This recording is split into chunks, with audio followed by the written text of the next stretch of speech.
Welcome to Two Open Doors, the podcast that explores our power to open or close the doors of relationship with the important people in our lives. We hope you'll learn from and share your wisdom with our community. Thanks for joining us.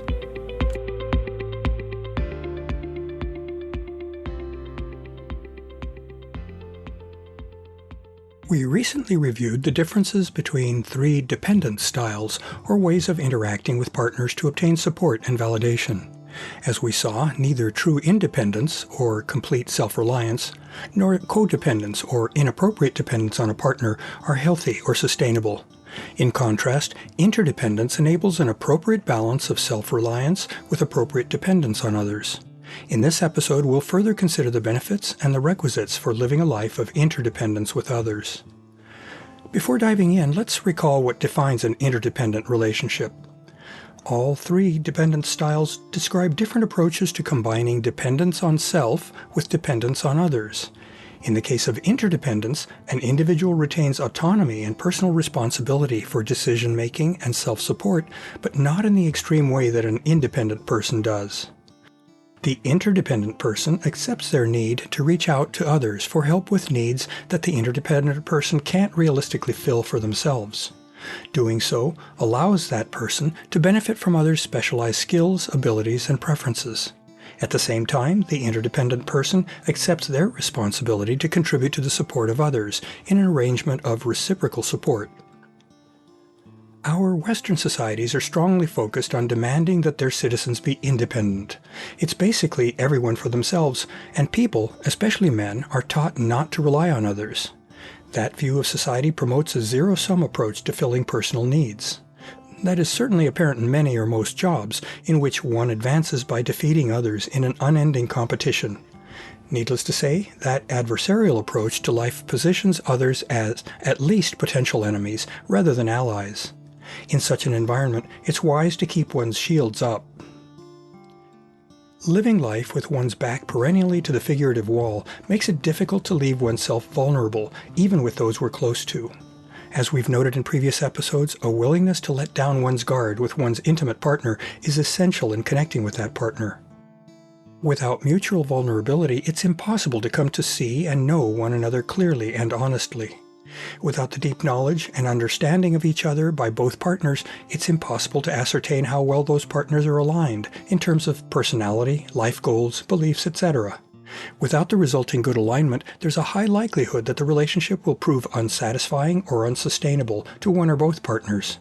Lack of vulnerability can trigger a cascade of relationship-threatening effects. In an intimate relationship, vulnerability is important for more reasons than simply enabling partners to get to know one another well. Being willing to approach a partner with a stance of vulnerability serves as an invitation to that partner to approach and engage. A person who isn't trying to be scary is likely to spark curiosity and openness in their partner. When guardedness and defensiveness aren't present, at least not to excess, partners are more likely to be at ease and playful with one another. That sets a tone that's conducive to the deepening of a relationship. Seeing that a partner is willing to be vulnerable also makes positive statements about that partner's security, self-awareness, and interest in engaging. It isn't easy to make oneself vulnerable. It takes courage. To know that one's partner is willing to do that in a relationship is a testament to the confidence and safety that prevail in that relationship. Why might someone become willing to relax their probable initial desire for independence from a partner in order to transition into interdependence? After all, such a transition comes with a relaxation of control in at least some areas of life, and it can be frightening to release control over things that we care about. First, it's important to note that becoming reliant on someone else is unlikely to happen unless that person is known and trusted. That's especially true for areas of one's life that are deemed important. In an intimate relationship, there are many such areas in which the partners share control of things that one or both consider to be important. Those might include financial matters, or decisions regarding shared sensual or sexual experiences, or decisions that affect work-life balance. If that foundation of trust is present in a relationship, the partners are able to make safe assumptions about the matters that they entrust to their partner.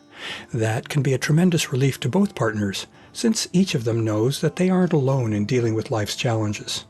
There is strength in being able to approach life as a team. Being interdependent also allows a couple to fully leverage the respective strengths of each partner. Often, there is a complementarity of strengths, so the couple thus acquires a larger and broader toolkit with which to address life challenges. Interdependent partners also gain the benefit of some redundancy.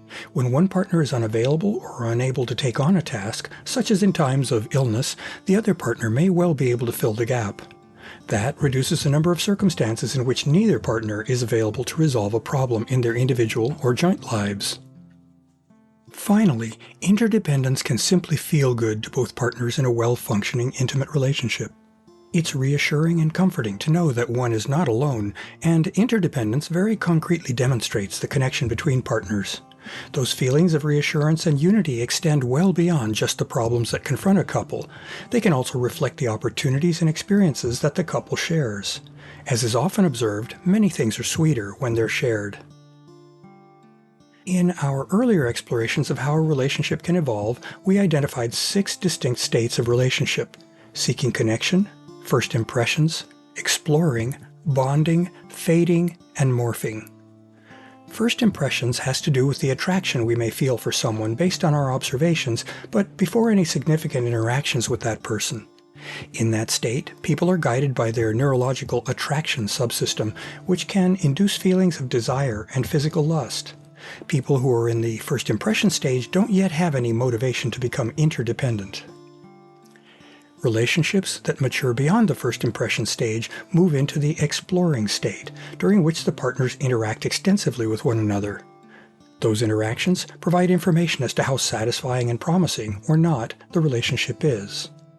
The couple can spend quite some time in that state, and they do not yet have the mutual trust and knowledge that's needed as a foundation for potential interdependence. If things progress well during the exploring state, the couple may develop an interest in becoming more deeply connected. That may play out in the form of a decision to cohabitate, or to share financial or other resources, or to spend more time together. If that happens, their relationship transitions into the bonding state. In bonding, a different neural subsystem comes into play, the attachment subsystem. Attachment underlies the nesting behaviors of many species, including humans. In humans, it's marked by a greater degree of emotional connection and investment in the relationship. It's during bonding that a couple may decide to become interdependent. Once a couple bond and decide to become interdependent, their relationship takes on a third facet. The me of each of the individual partners is joined by the co-created us. That us exists in a rudimentary form during the exploring phase of a relationship because of the shared experiences and the growing familiarity that the two partners share in that state.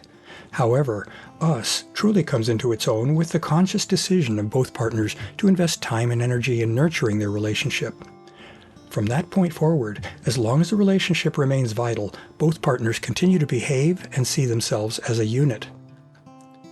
One might ask whether those who are lovingly connected but not in a committed relationship can be interdependent. I believe that the answer is a resounding yes, since commitment itself can vary in scope and intensity. As an example, while the term commitment is often associated with life partners, emotionally connected good friends also share some degree of commitment to one another. Such friends genuinely care about each other, and they're willing to extend themselves on behalf of each other. They know that they can depend on one another for loving presence and support, even if it's not to the same extent as those who are life partners. Dear friends share some degree of interdependence. In monogamy, and in many hierarchical polyamorous relationships, bonding and interdependence create a relationship that can be considered primary in the sense that we've used that descriptor in prior episodes. Such a relationship is special. It remains an open question in my mind as to whether a person can sustain 2 or more core relationships with that degree of connection and emotional attachment. For any of the preceding forms of bonded relationships, though, interdependence makes those relationships stronger and more durable.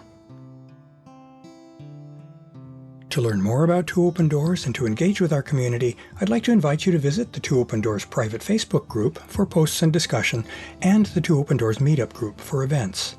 I also invite you to contact me directly by writing to me at Claude, C-L-A-U-D-E, @twoopendoors.com. I'd love to hear from you, and I'll use your inputs to guide my work on future blog posts and podcast episodes. Thanks for visiting Two Open Doors.